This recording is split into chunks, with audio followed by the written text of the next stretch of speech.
Showdown viral video di media sosial memperlihatkan seorang pria mencoba membakar SPBU di Cirebon. Pria tersebut menyalakan korek api kayu dan kemudian melempar ke arah tangki sepeda motor yang sedang isi bensin.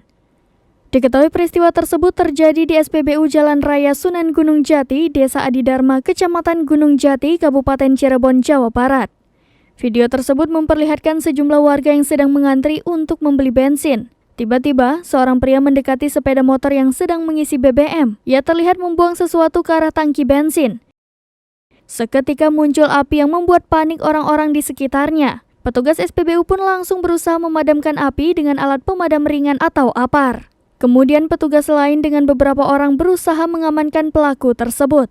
Sementara hasil analisis CCTV di sekitar lokasi, peristiwa tersebut terjadi sekira pukul 9:13 waktu Indonesia Barat. Bahkan dari CCTV terlihat pelaku sempat melakukan pengamatan di lokasi. Kepala Bidang Hubungan Masyarakat Polda Jabar Komisaris Besar Polisi Ibrahim Tompo menyebut pelaku berinisial OW berhasil diamankan kepolisian. Ibrahim menyebut OW membawa 3 kotak korek api kayu.